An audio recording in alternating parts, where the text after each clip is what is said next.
Good morning, Master. Good morning, Venerables. Welcome, friends. My name is Cian Chu Corey. Today, we're going to talk about the 12 links of dependent origination. I found a quote that kind of hints at the Four Noble Truths. Because of birth, aging, and death, sorrow, lamentation, pain, grief, and despair arise. Thus does the entire mass of sufferings arise, come to be. I feel like this is a good lead in.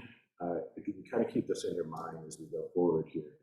I'm going to start off with the first two verses of the Dhamma. Mind precedes all knowables. Mind's their chief. Mind made they are. If with a corrupted mind one should either speak or act, dukkha follows, caused by that, as does the wheel, the ox's hoof. So what this means is all that we experience begins with our thought. Our words, our deeds spring forth from that thought. If we speak or act with evil thoughts, unpleasant circumstances and experiences inevitably result. Wherever we go, we create bad circumstances because we carry bad thoughts. We cannot shake off the suffering as long as we are tied up in our evil thoughts. This is very much like the wheel of the ox cart following the hoof of the ox that is attached to the cart. Cartwheel, along with the heavy load of the cart, keeps following the oxen. The animal is bound to this heavy load and cannot leave. So in verse 2 of the Dhammapada, mind precedes all nobles, mind's their chief, mind made are they. If with a clear and confident mind one should either speak or act, happiness follows, caused by that, as one's shadow never departed. So what this means is all that man experiences springs out of our thoughts, just like in the first verse. All that man, the words and deeds will also be good if we have good thoughts. The results of good thoughts, words, and deeds will be happiness. Happiness never leaves the person whose thoughts are good. Happiness will always follow him like the shadow that never leaves him. As humans, we presume a lot that this world is impossible to live in, at least in a satisfactory way. A remedy to this is to presume otherwise, or to be selective in our presumptions about the world in order to make the world a more livable and more habitable place. The ultimate cure could possibly be just to stop presuming about the world altogether. However, this comes with the consequences of the world becoming groundless. Independent co-arising or dependent origination, the Buddha explores our presumptions, how they arise in our mind, how they will afflict us, and what happens when we let go of them. If you think about it, our presumptions about this world form a tangible knotted mass of conditional dependencies, cross dependencies, circular dependencies. It just becomes a big, giant, tangled knot. It's a challenge to unravel this knot from our lives. And the 12 links of dependent origination is a single thread discovered by the Buddha that is able to twist through this knot. And when we're able to follow it, we're able to systematically unravel one knot at a time until the entire wad becomes detangled.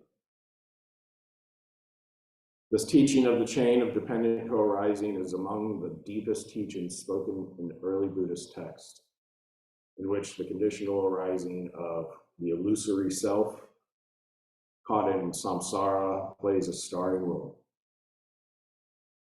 This chain of dependent co-arising is the first stepping stone into our understanding of the nature of the human dilemma. This is how we have managed to get ourselves so ensnarled in samsaric existence, and at the same time of the resolution of the dilemma on how we weaken or break this chain for ourselves. So we assume that the world is a given, that it is just here. This is an external thing to ourselves. but our well-being depends on this world. But this world is constructed from our mind. In our ignorance, we presume it to be a specific way. But like I mentioned in previous talks, we can presume it to be otherwise, or not presume at all, even as I said earlier in this talk. Our mind is malleable, and how we live our lives can make it either corrupted or peaceful. With a corrupt mind, the world is painful. With a peaceful mind, it's beyond suffering. Buddhism starts with the human condition that life is suffering. In essence, that life, in spite of its promises, is persistently experienced as a problem, if not downright painful at times. And in Buddhism, we see the resolution of suffering as within human capabilities. It's within our grasp. Suffering is something that we do to ourselves, which means we can do something to stop it, right? Instead of expecting it to be lifted out of suffering by a higher power, as Buddhists, we scramble out of the suffering, or in this case, we use the 12 links as a systematic approach to disentangle ourselves from it. So what are the 12 links? In brief, they are ignorance, mental formation, consciousness, name and form, the 6 sense spaces, contact sensation, craving, grasping, becoming, birth, and old age and death. And in ignorance, fundamental ignorance of the truths of and the delusion of mistakenly perceiving the skandhas, which is what makes up our human body, as self.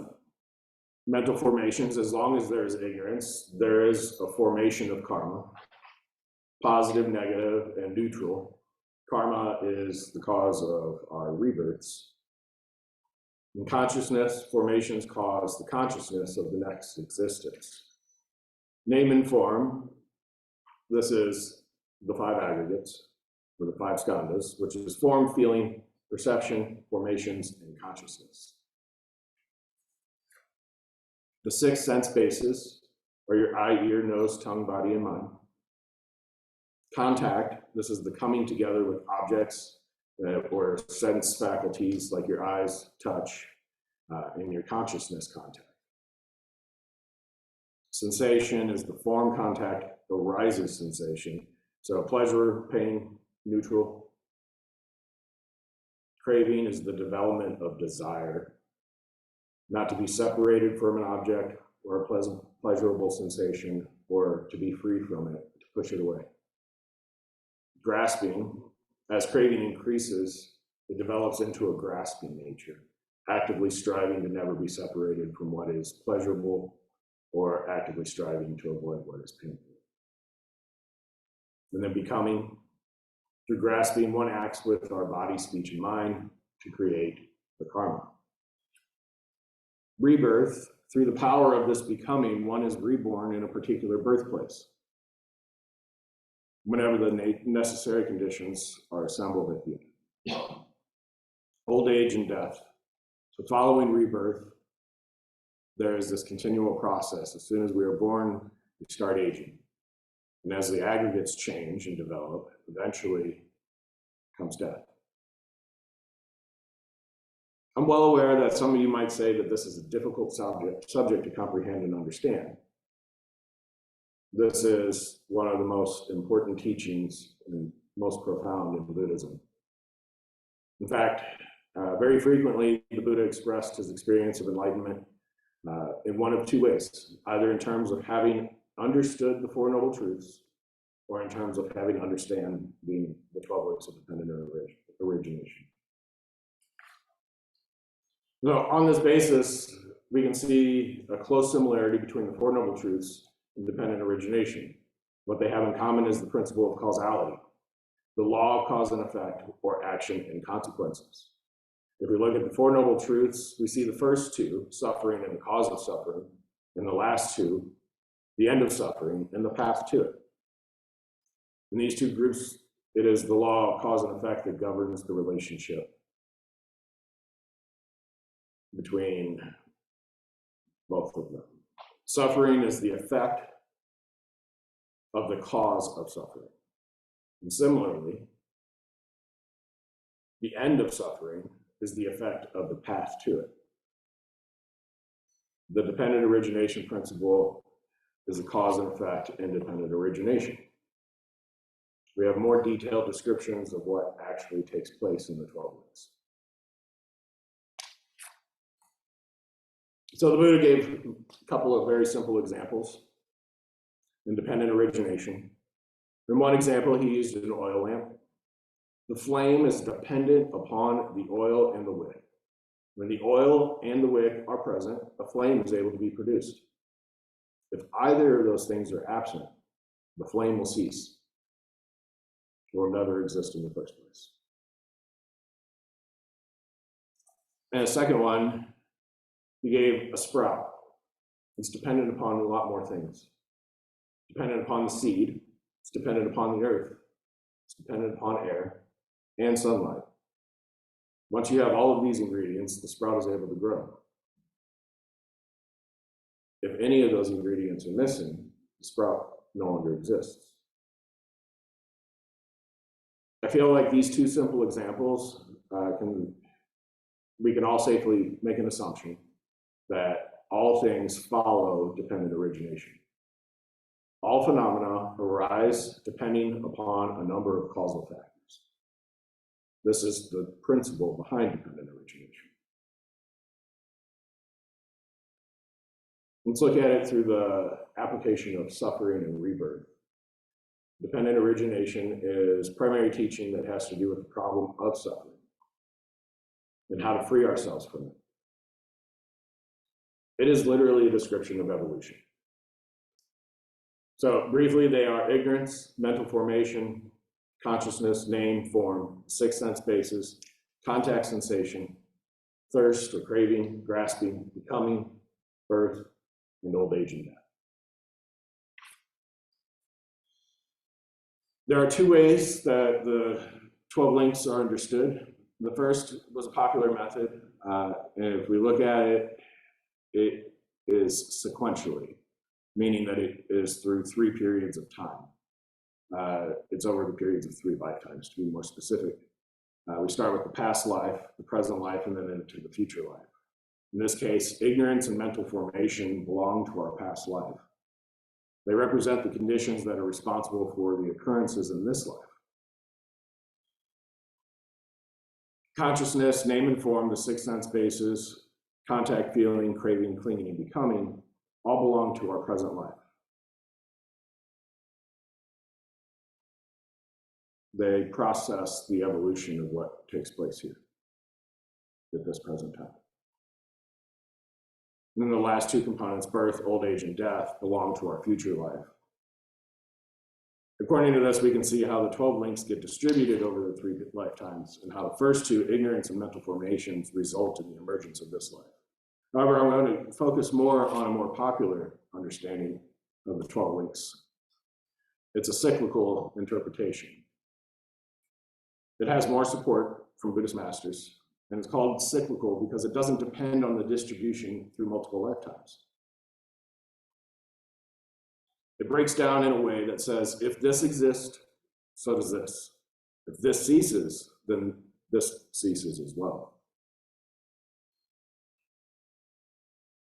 It's intended to break up the 12 links into 3 groups. Groups are defilement, action, and karma. Ignorance, craving, and clinging belong to our defilements. Mental formations and becoming belong to the action group. And remaining 7, consciousness, name, and forms, the 6 senses, contact, feeling, birth, old age, and death belong to a group of sufferings. The reason that this interpretation is popular is because it's associated more closely with the Four Noble Truths as well. More specifically, if we look at the second noble truth, the cause of suffering is conjoined with the teaching of karma and rebirth. And how together those 2 important teachings explain in a more complete way the process of rebirth in the origination of suffering. If we go back to the Four Noble Truths again, we know that desire and ill will are the causes. And if we look at the 3 components of dependent origination that are included in the group of defilements, We find ignorance, which is the most basic, craving and clinging. So I said ignorance is the most basic because of ignorance, it's what we crave pleasure of the senses from. For our existence, or even we crave for non-existence at times. Similarly, it is because of ignorance that we cling to pleasure of the senses. We cling to the pleasant experiences. We cling to ideas. Probably the most important part, the clinging of an idea of an independent and permanent self. This ignorance, craving, and clinging is the cause of our actions. So if we look at the actions group, we have mental formations and becoming. Mental formations refer to the impressions of habits that we have formed in our stream of consciousness, our consciousness continuum as well. These impressions or habits are formed by repeated actions. So if we look at the forming of a river, we know that a river formed their course by means of repeated erosion. As rain falls on the hillside, the rain gathers into rivulets. The rivulet gradually creates a channel for itself, and it gradually grows into a stream, and eventually the channel will grow widen into the flow of the river with well-defined banks and a permanent course. In the same way, our actions become habitual. These habits become part of our personality, and we take these habits with us, including into our next life. Our actions in this life are our actions in this life are conditioned by habits which we have formulated over countless previous lives. So returning to the example of the river being formed, we might say that mental formations are the channel created by previous actions. The actions that we perform in this life are represented by the component known as becoming. So here we can say that mental formation and becoming, we have the habits that we have developed over countless lives or even this life, combined with new actions performed in this life. And these two together result in a rebirth and suffering.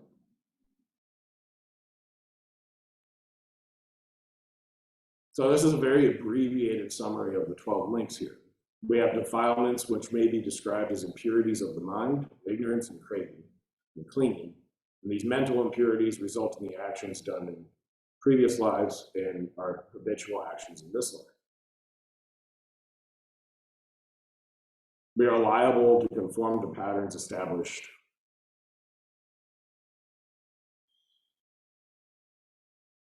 So with these impurities of the mind and the resulting actions, we generate our karma, we generate our suffering. They result in the consciousness, in the name and form and the sixth sense bases, in contact between the sixth sense bases and objects in the six senses, in feeling which is born from those contacts, and in birth and old age and death.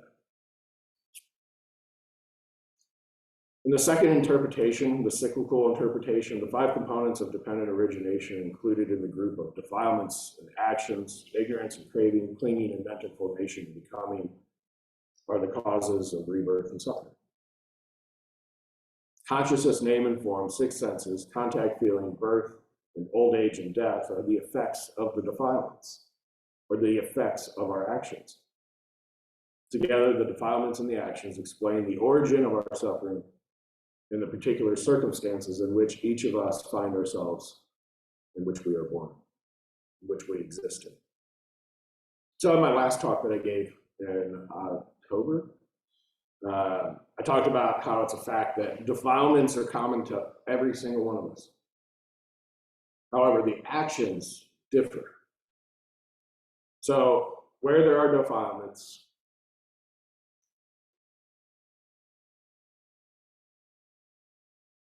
the defilements account for the fact that all of us are prisoners in this samsaric existence. We are prisoners within our suffering. Yet actions account for the fact that some are born as human beings and others are born as devas and others are born as animals.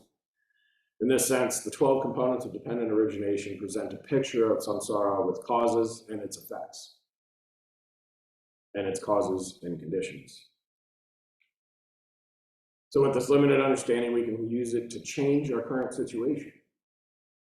If we can recognize that this is all circular, that this is all embedding a permanent path of our mindset, then we can understand that this is the beginning of liberation. If we recognize that defilements and actions are present, rebirth and suffering will occur. I'm going to emphasize that repeating ignorance, craving, clinging, and actions will lead to rebirth and suffering. We will recognize the need to break the cycle. One thing to point out is the Buddha said, he who sees dependent origination sees the Dharma, and he who sees the Dharma sees the Buddha.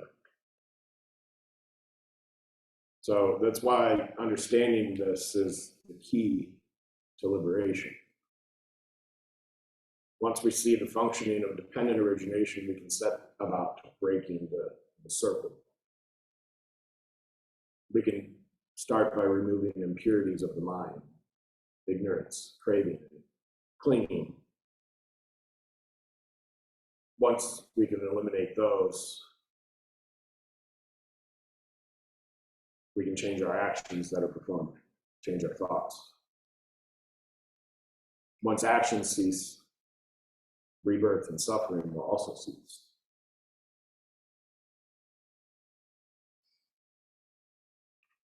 So it's similar to, like, let's say you're driving over to a friend's house that you've never been to before. And this is pre-GPS apparently, but you're driving over to your friend's house that you've never been to before, and you've been driving for an hour, but you know they only live like 30 minutes away, and then all of a sudden you start seeing the same gas station. And instead of calling and asking for directions, you just keep driving around in circles. Eventually, you can change that circular existence of just driving around in circles by asking for help, looking at a map, calling them up and say, hey, where do I go? Like there's outs to just driving around in circles aimlessly.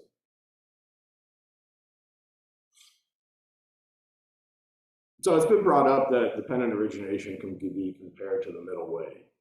And I want to break that mindset because if you don't know what the middle way is, see essentially the avoidance of extreme indulgences and pleasures and extreme self-mortification. You can say it's synonymous with moderation. But if you look at the context of dependent origination, the middle way has a different meaning. It's much, much deeper. Dependent origination and the middle way is avoiding the extremes of eternalism and nihilism. Like the flame in the oil lamp exists dependent upon the oil and the wick.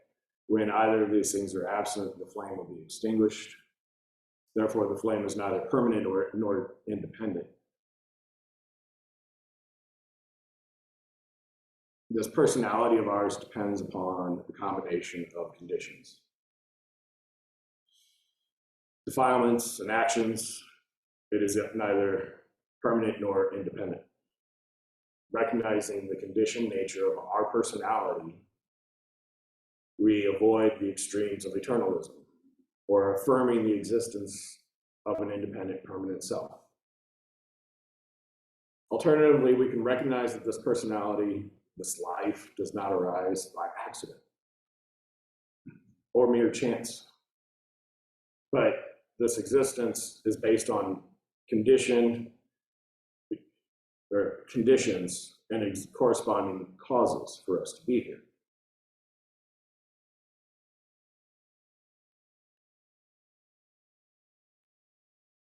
So the Buddha has constructed his teachings with infinite care. The Buddha's teachings are sometimes linked to the behavior of a tigress towards her young. When a tigress carries her young in her teeth, she's very careful to not grip too tight or too loose so that she does not injure them or drop them. We should avoid extremes of eternalism and nihilism in the same manner. Because the Buddha saw that clinging to the extremes of eternalism would be like a chain that would be binding us to samsara.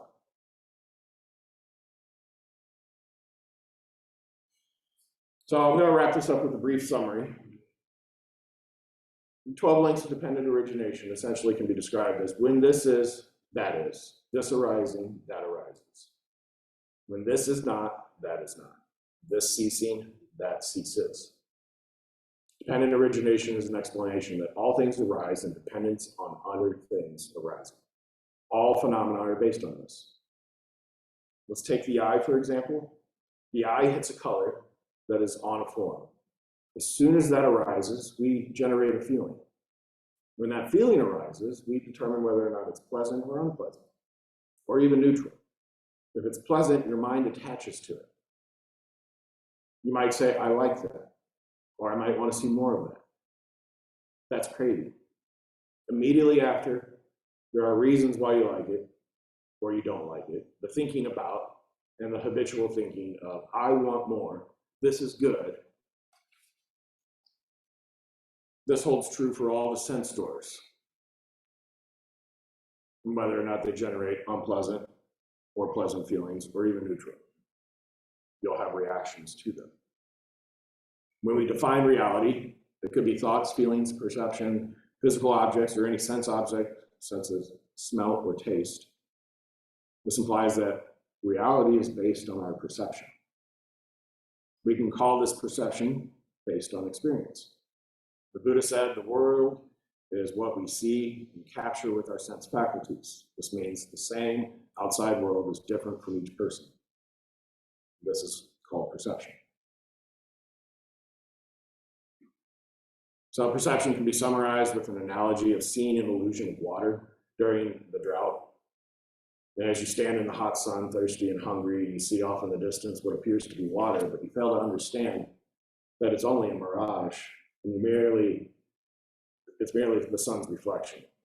And no matter how much you keep running, you'll never catch it, you'll exhaust yourself, and you could potentially die. So finally, using the eye again as an example, you use the eye, as soon as the eye hits color and form, consciousness arises. When that consciousness arises, feeling immediately arises. When your mind is good, or mindfulness is good, when you're able to observe what happens, you start to notice that your mind becomes tightened around the object. Right after that feeling arises, we take sight personally. Then we have thoughts about that sight. How do we like it? How do we not like it? How is it indifferent to us? That feeling can also be lust, hatred, and delusion. Delusion is always the false identification of it being personal. That's me, that's mine, that's who I am, that's my sight. That's how craving arises, and it causes more and more pain. Then we try to control it. If it's an unpleasant sight, we try to make it pleasant, or we try to push it away, so we don't have to pay attention to it anymore. If it's a pleasant feeling, we might try to hold on to it. I like this. We don't want it to change. Let's keep it forever. I want it to be the same always because it's pleasant to me. Because everything is part of the universe, and the universe is always impermanent. It's always changing. Nothing will ever stay the same, even though your mind would like it to be. Everything is in a state of movement. When you experience a pleasant thing, something else will occur, and it turns into an unpleasant thing. The unpleasant thing eventually turns into another thing, and the delusion is always there. And then we think it's ours personally. We take it personally. We're very much involved with the tightness and talking all thoughts and feelings as personal existence. So if we're able to let it go, we don't have to change it, but acknowledge that it exists. It's one way that we can bring harmony to ourselves and harmony to others around us. And that concludes my talk.